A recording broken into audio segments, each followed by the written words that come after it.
Bonjour et bienvenue, voici notre tour d'horizon économique, géopolitique, sanitaire et boursier. Nous sommes le mardi 28 juin et pour comprendre comment tourne la planète finance, et elle tourne au ralenti, c'est sur la bourse au quotidien et nulle part ailleurs et l'épisode du jour s'intitulera « Roulez en électrique !» mais économisez le courant. Oui, c'est une nouvelle injonction paradoxale, j'en parlais hier dans ma chronique en forme de coup de gueule. Bon, ça dit, je pense que j'ai matière à continuer aujourd'hui. Donc, les grands énergéticiens vous demandent d'économiser l'électricité, mais vous êtes toujours fortement incité à acheter des véhicules électriques, des trottinettes électriques, des vélos électriques. Oui, mais voilà, vous ne devez plus tirer sur votre compteur, économiser ce courant qui devient si rare. Il y a quelques années, je me rappelle de toutes ces incitations, ces campagnes télévisées. Remisez votre vieille chaudière au fioul, profitez des aides et passez au gaz. Et ben là, pouf, plus de gaz.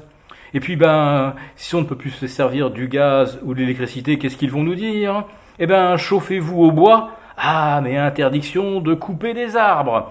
Oui, je ne sais pas jusqu'où ils vont nous emmener comme ça, mais franchement, au niveau foutage de gueule, on atteint quand même des niveaux stratosphériques.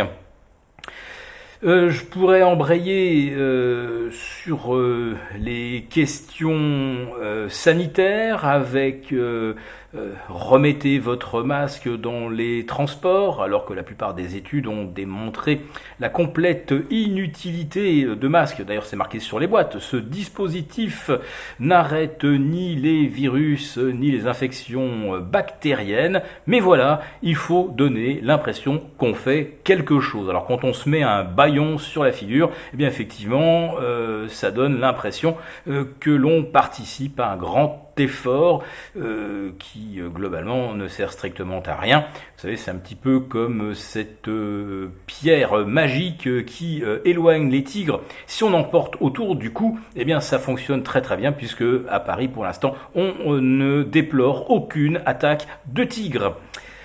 Bon, allez, revenons quelques instants sur la bourse avec des indices qui sont en train de penser un peu leur plaie du premier semestre.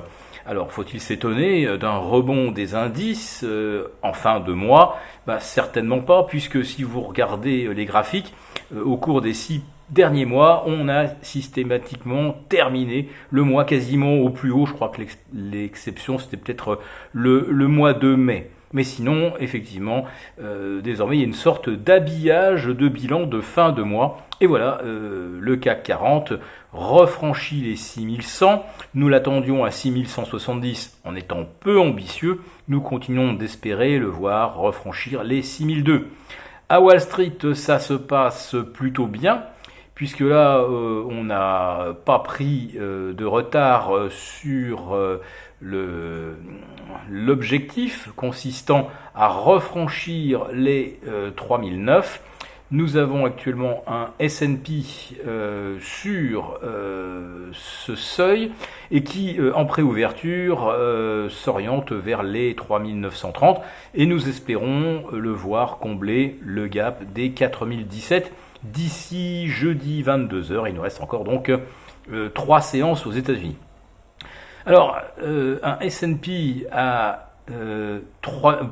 4000 ou 4017, tandis que le CAC 40 atteindrait les 6002, manifestement, le CAC sous-performe fortement le S&P 500, qui vient déjà de reprendre 7% sur son récent plancher, c'était aux alentours de 3450, alors que le CAC 40, entre 5850 et péniblement 6120 aujourd'hui, a repris environ 5%. Donc le S&P, en l'espace d'une semaine, a mis, comme on dit, pratiquement 5% dans la vue au CAC 40, et encore grâce au rebond du jour. Sinon, hier soir, le différentiel était de -6.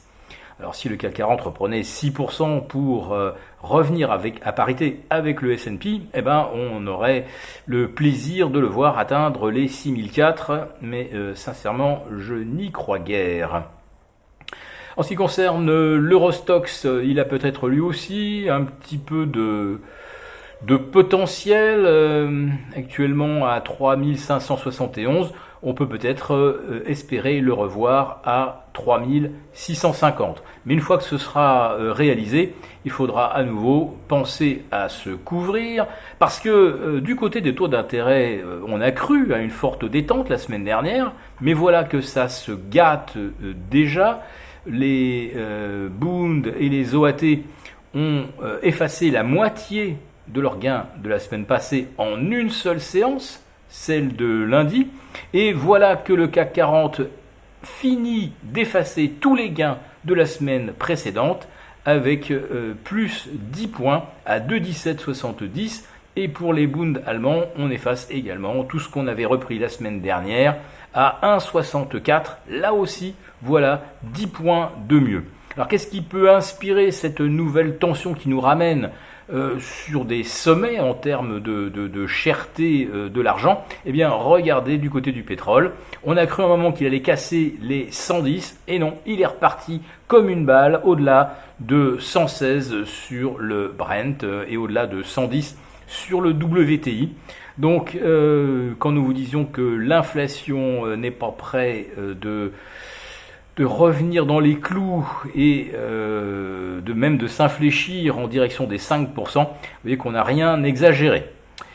Voilà, écoutez, si cette vidéo vous a plu, n'hésitez pas à nous mettre un pouce, et on vous retrouve donc demain, et en attendant, n'oubliez pas d'éteindre toutes vos lumières le soir.